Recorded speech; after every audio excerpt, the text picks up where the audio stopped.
예, 드디어 마지막 3차 시간입니다. 오랜 시간 동안 강의를 지금 동영상을 찍고 있는데 여러분도 즐겁지만 저도 즐겁습니다.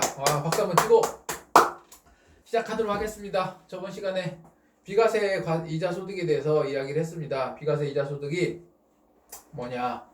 이자 소득을 얘기하면서 그렇다면은 뭐 모든 게 전부 다 이자 소득이 소득세를 납부해야 되냐? 그렇지 않습니다. 그렇지 않습니다. 비과세되는 소득이 있습니다. 그러나 사실은 많이 없어졌습니다. 어떠한 특정한 금융상품은 사실은 이자를 과세하지 않습니다. 뭐 지금까지 얘기하는 것들 중에 여러 가지 얘기하고 있지만 사실은 엄청나게 뭐 옛날에는 재테크 수단을 막 활용했지만은 지금은 그럴 수 없기 때문에 뭐 이런 것들이 있다라고 생각을 하고 좀 진행하도록 하겠습니다. 자, 첫 번째 비과세 이자 소득은 소득세법에 의해서 공익신탁업법에 따른 공익신탁이 공익적으로 사용한 이익에 대해서는 어떻게 한다? 과세를 하지 않겠다는 얘기입니다. 그리고 두 번째로 조특법, 조특법은 조세특례 제한법입니다.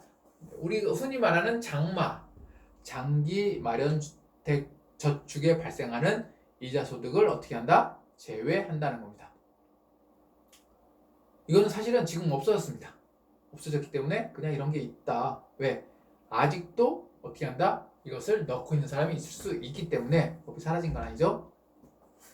또 조특법 제87조 3항 청년우대형 주택청약 종합저축에서 발생하는 이자소득 2021년도 12월 31일까지 가입분에서 하남에 정해져 있고요. 한도는 500만원 한도로 되어 있습니다. 자, 그리고 농어민들을 위해서 만들어낸 농어가 목돈 마련 저축에서 발생하는 이자소득을 어떻게 한다? 12월 31일 가입분까지 한해서 비과세 이자소득으로 처리해주고 있습니다.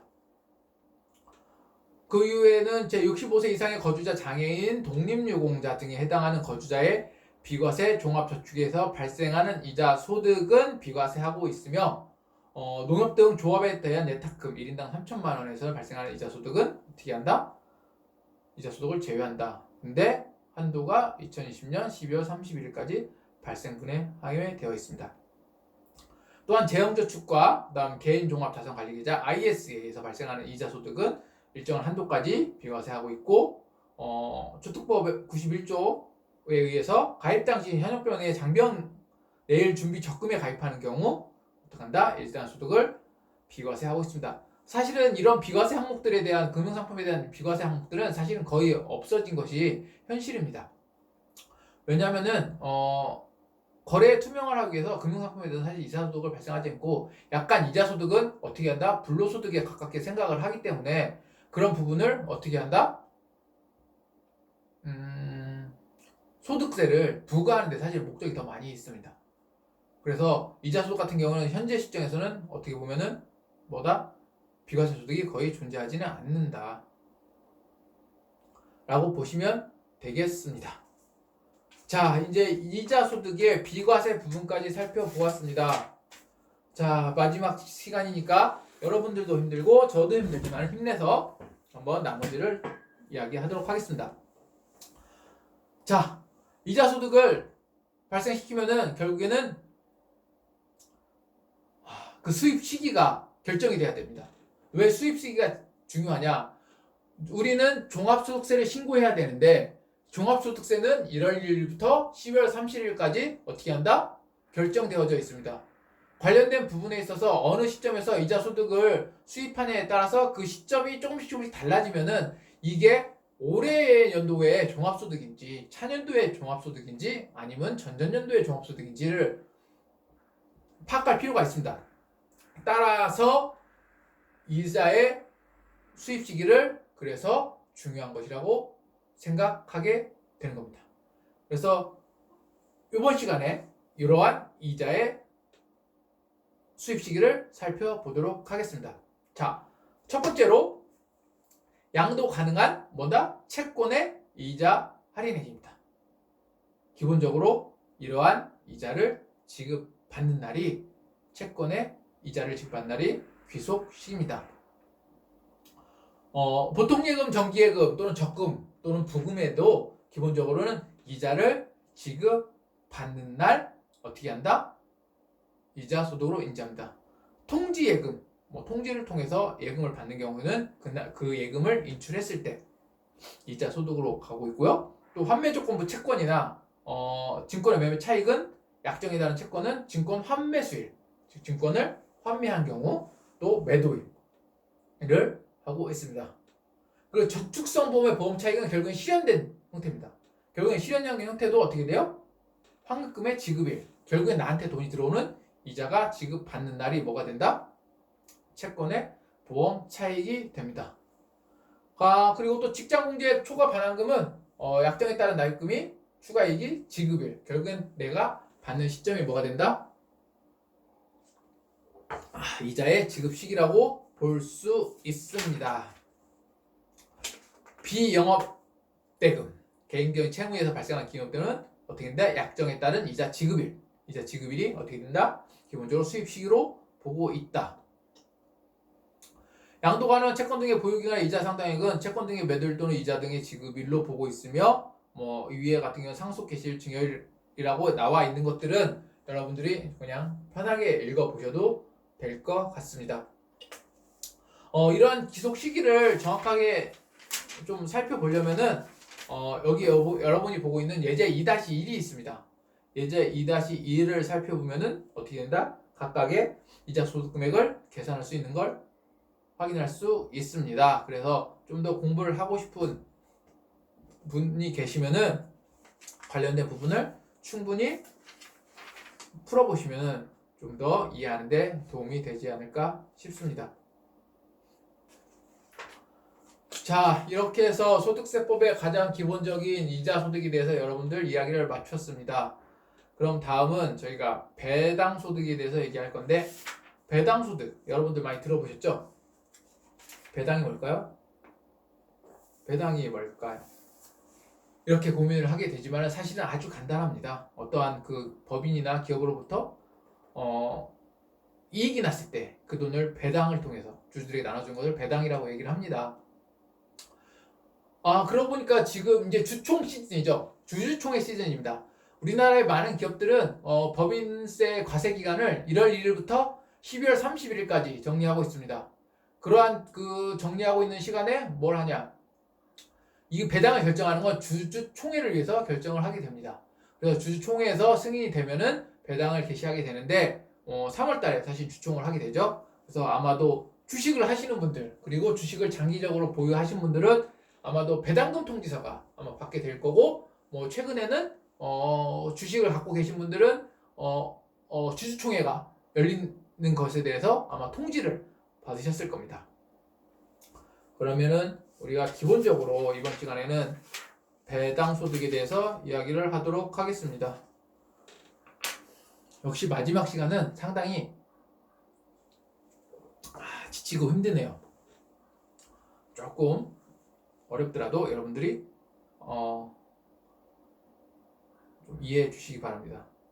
저도 상당히 목소리도 좀 가라앉고 이래가지고 이렇게 동영상을 찍는 게 힘든지 몰랐습니다.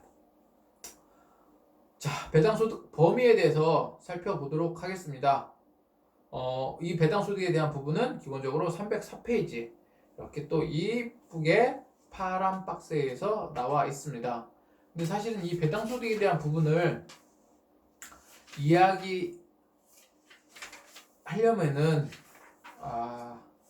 일단 좀 칠판에 설명을 하면서 좀 해야 되는데, 이거를 사실은 어떻게 설명해야 될지 저도 사실 고민이 됩니다.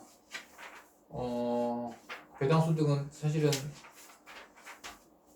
뒤에 그로스업에 대한 부분도 좀 나와 있고, 이런 부분들은 지금 이 자리에서 이걸 통해서 설명을 좀 하기는 어려울 것 같고, 제가 일단 기본적인 배당소득의 종류에 대해서 조금 말씀을 드리고, 그리고 다른 부분에 대해서 어떻게 한다?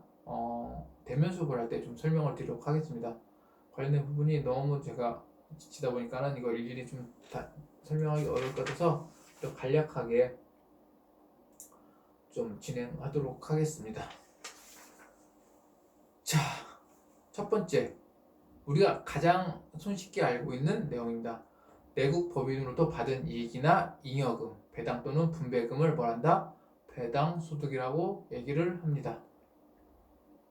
주식회사 같은 경우에는 주주에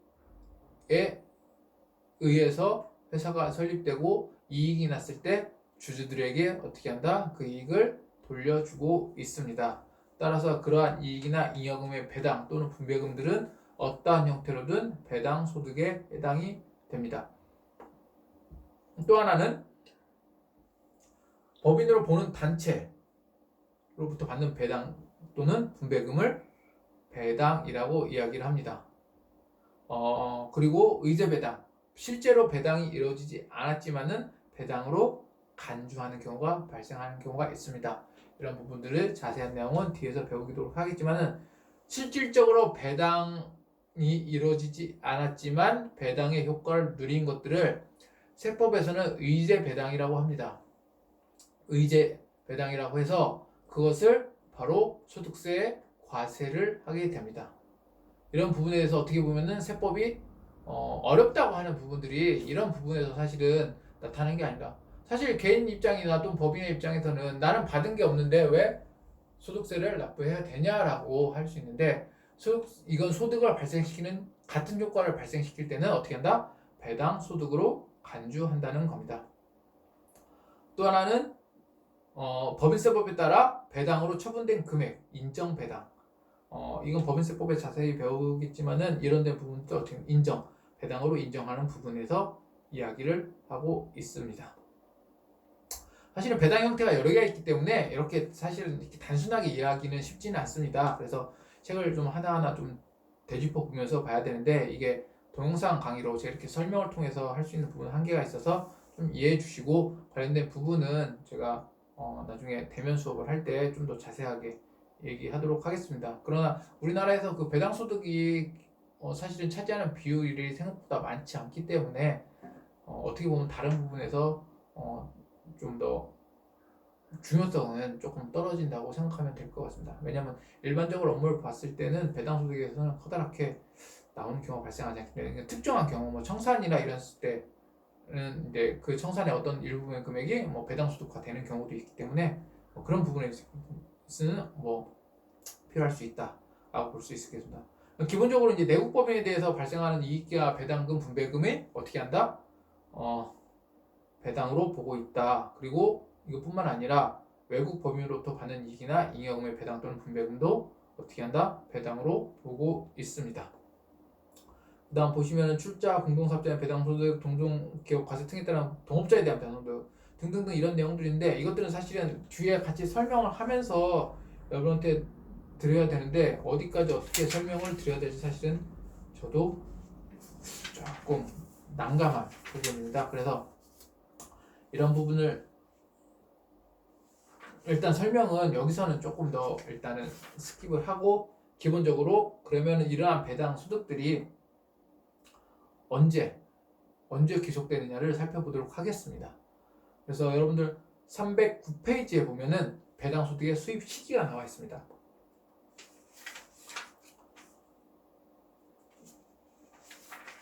책 피셨나요? 배당 소득의 수입 시기. 제가 너무 이렇게 자꾸 깔아지다 보니까는 목소리도 자꾸 작아지고 그런 것 같습니다. 배당 소득의 수입 시기는 일반 배당과 의제 배당 이렇게 나눠질 수 있고요. 관련된 부분이 살펴보도록 하겠습니다. 일반 배당은 두 개, 무기명 주식에 의한 이익 배당과 잉여금 처분에 따른 배당이 있습니다. 그래서 무기명 주식에 대한 이익 배당은 그 지급을 받은 날, 그리고 잉여금 처분에 따른 배당은 해당 법인이 잉여금 처분에 대한 결의일이라고 나와 있습니다. 결의라는 얘기는 그 배당의 처분을 승인한 날, 주중에서 승인한 날이라고 보시면 되겠습니다. 자, 아까 우리가 말씀드렸던 의제 배당입니다. 이런 경우에는 의제 배당이라고 간주를 하고 이것을 배당 소득으로 인식을 하는데 이러한 배당 소득 인식하는 것들은 바로 감자 등의 경우, 해산의 경우, 합병의 경우, 분할의 경우 또는 잉여금 자본금의 전입의 경우 이게 발생하는데 감자의 경우에는 감자 결의일, 해산의 경우는 자녀재산가액 확정일, 합병의 경우는 합병 등기일, 분할의 경우 분할 등기일, 잉여금 자본금 전입의 경우는 자본금 전입 결정일 날 의제 배당이라고 간주하게 됩니다. 그래서 그 날짜가 이자 소득의 배당 소득의 귀속 어떻게 돼요? 귀속 날이 되고 그 귀속 시점이 어느 지역에 따라서 뭐가 된다? 배당이 처리가 된다. 다음 장 넘어가 보도록 하겠습니다. 자, 다음에 법인세법상 처분에 따른 처분된 배당입니다. 해당 법인은 해당 사업연도에 결산이 확정되는 날 처분에 대한 법인세법에 따라 처분된 배당이 귀속되는 거고, 집합투자기구로부터 이익을 받은 것은 그 이익을 지급받은 날로 되어 있습니다. 그리고 나머지들 보시면은 그 이익을 지급받은 날 배당소득을 귀속시키고 있습니다. 이리 하여 큰 틀에서 살펴보면은 결국에 이자소득과 배당소득은 어떻게 한다? 그 소득을 지급받은 날이 결국엔 뭐다? 수입의 귀속 시기가 됩니다. 자, 그렇다면은 왜 이자소득과 배당소득을 여러분들 같이 이야기하고 있느냐? 사실은 이자소득과 배당소득의 차이는 어떻게 한다? 크지 않습니다. 크지 않기 때문에 관련된 부분을 같이 설명드리도록 하겠습니다. 그렇다면 이러한 이자소득과 배당소득의 과세 방법에 대해서 살펴볼 필요가 있습니다. 이자소득과 과세소득의 과세 방법을 같이 설명을 드리도록 하겠습니다. 왜냐하면 관련된 부분은 동일한 사항이기 때문에 관련된 부분을 여러분들과 설명드리면 아마도 좀 편하지 않을까 생각합니다. 저도 같이 책을 보고 있기 때문에 여러분들도 311페이지에서 관련된 부분을 살펴보도록 하겠습니다. 여러분들 앞에 그냥 저희가 스킵해서 넘어온 것들은 다시 한번 제가 설명을 드리는 아마 시간이 있을 겁니다. 그래서 관련된 부분은 그때 다시 설명을 드리고 이제 큰 틀 안에서 개념을 이해한다고 생각하시면 되겠습니다. 자, 그러면은 이자소득과 배당소득의 과세 방법은 기본적으로 원천 징수를 하게 되어 있습니다. 책을 보면은 국내에서 거주자에게 이자소득, 배당소득을 지급하는 자는 쉽게 말하면 예를 들어 쉽게 이야기하겠습니다. 은행은 거주자에 대한 소득세를 은행에 예금을 가입한 예금주에게 이자를 지급할 때는 소득세를 원천 징수해서 그 징수일이 속하는 다음 달 10일까지 과세관청에 납부해야 된다. 즉 이번 달이 3월달인가요? 예, 3월달이네요. 3월달에 어떤 형태로든 이자소득과 배당소득을 지급하는 자는 그 거주자에 대한 소득세를 원천징수해서 앞에 저희가 연합적 원천징수와 뭘 배웠죠? 원천징수 방법에 그 원천징수해서 다음 달 그러니까는 4월달 언제? 10일까지 다음 달 10일까지 뭘 해야 된다? 과세관청에 납부해야 됩니다. 따라서 국내에서 지급되는 모든 이자소득과 배당소득은 원칙적으로 원천징수 대상이 됩니다. 그러나 국외 우리나라 밖에서 지급하는 이자소득과 배당소득은 원칙적으로 원천징수 대상이 되지 않습니다.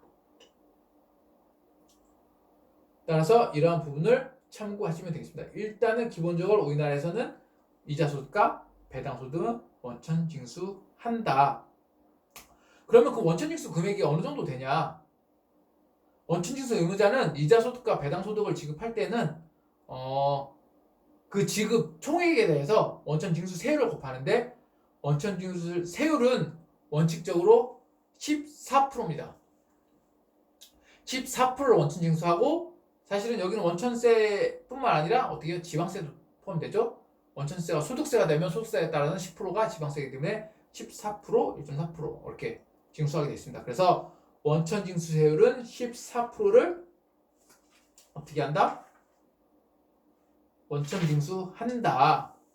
그러나 이 전부 다 14%를 하는 건 아니고 그 해당 부분에 대해 있어서는 어떻게 한다? 다음 장 312페이지에 나와 있습니다.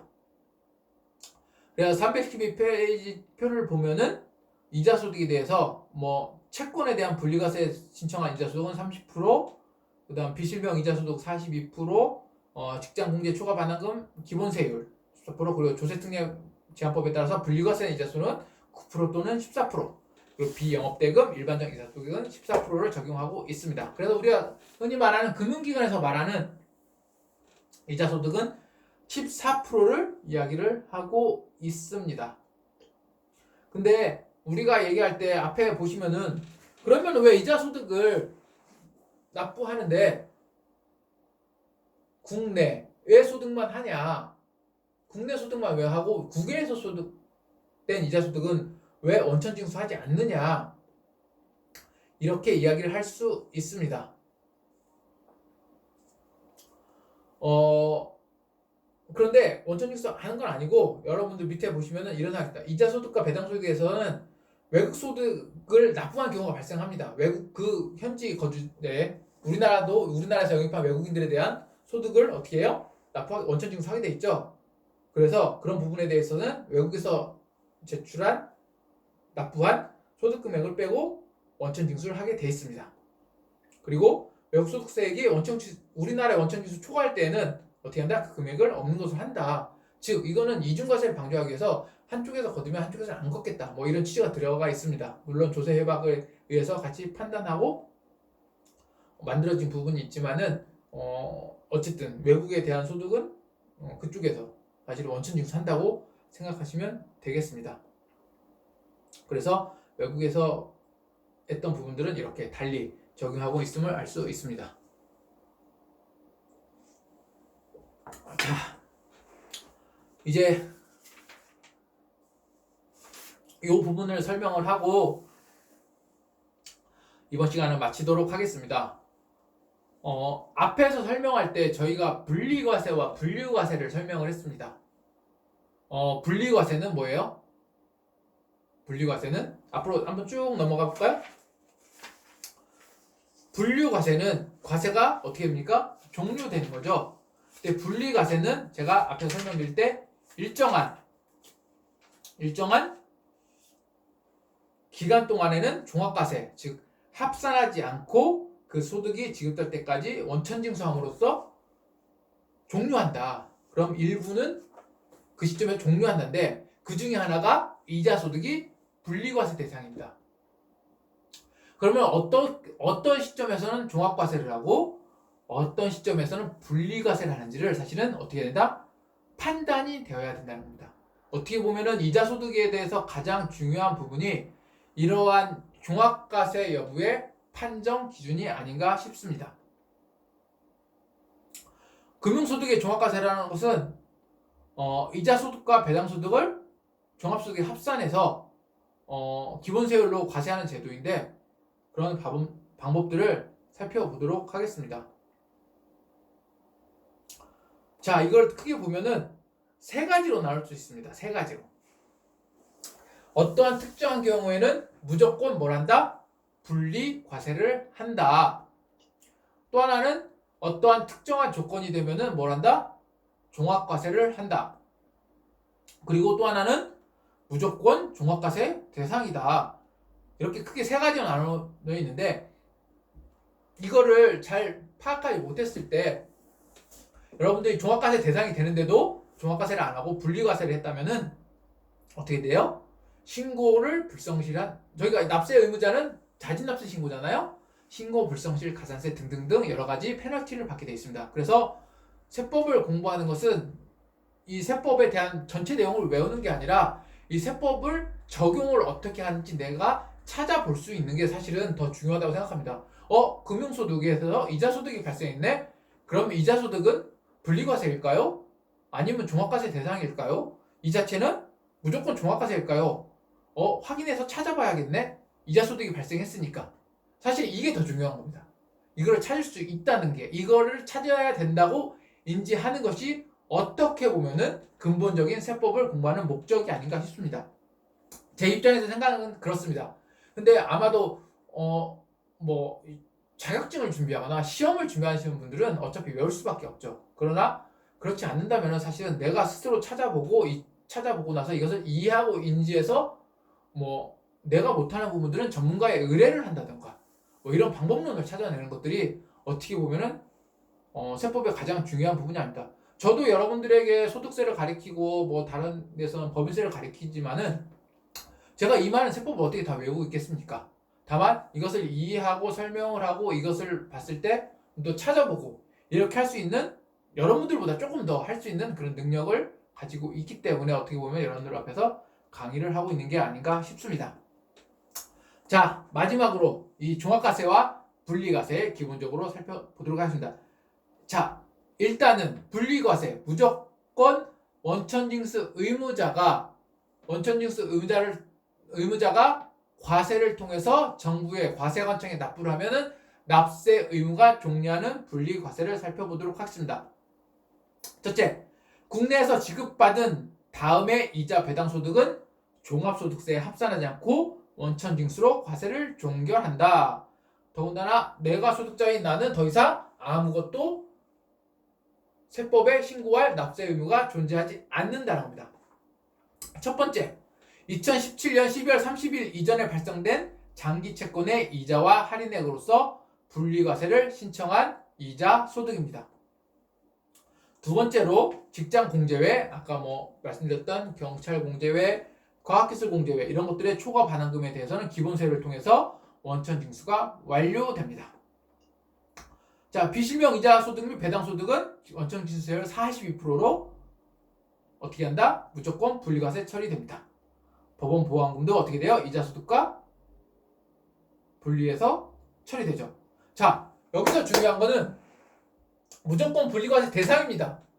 근데 내가 원천징수 의무자라고 하면은 이게 모든 항목들이 전부 다 뭐예요? 14%의 원천징수를 하는 게 아닙니다. 기본적으로 중요한 건 어떻게 돼요? 각각의 항목에 따라서 원천징수 세율이 다르다는 것입니다.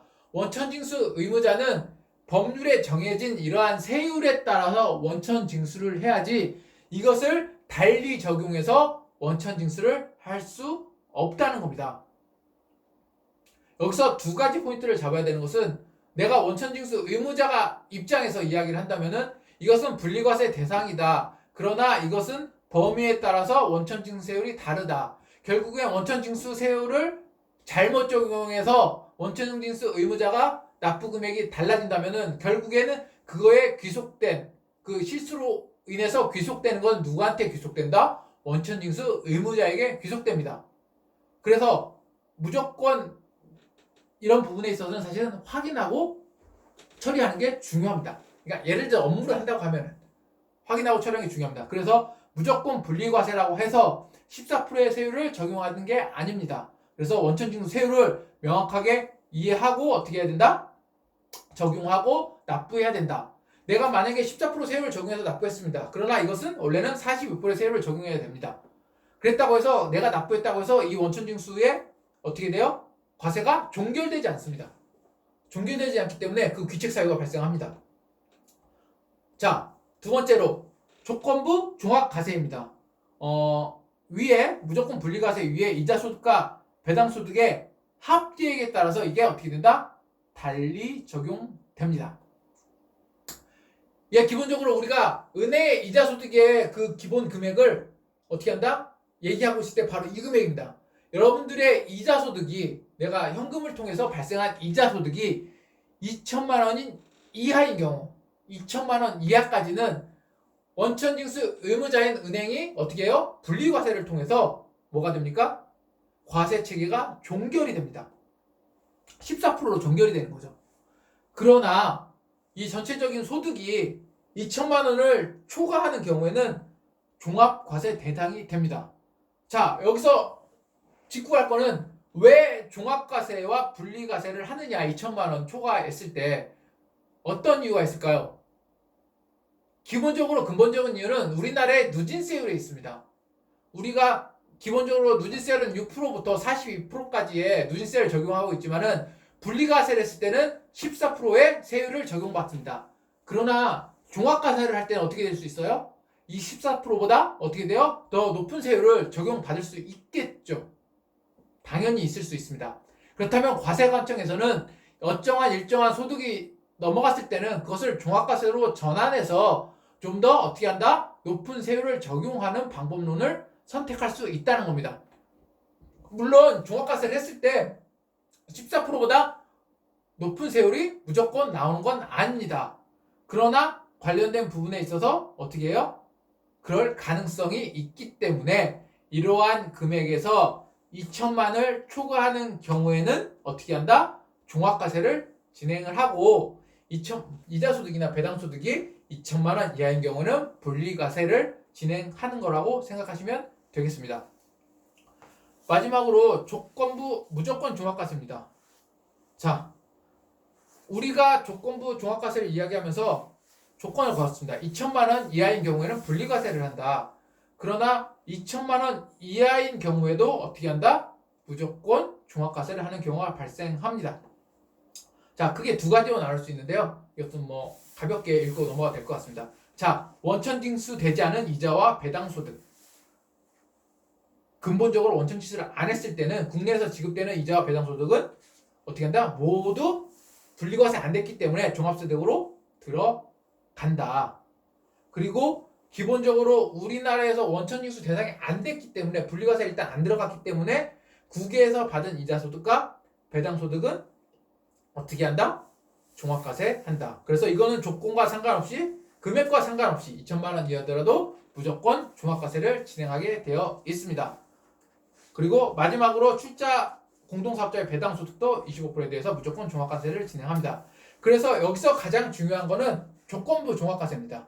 2천만 원 이하냐 2천만 원 이상이냐, 또한 2천만 원 이하일 때는 과연 무조건 어떤 부분에 종합과세가 진행되냐가 가장 중요한 포인트라고 생각하시면 됩니다. 그래서 이러한 이자소득이나 배당소득이 종합과세 대상이냐 안 되냐를 판단해야 되기 때문에 어떻게 보면 가장 중요한 기준이라고 생각할 수 있습니다.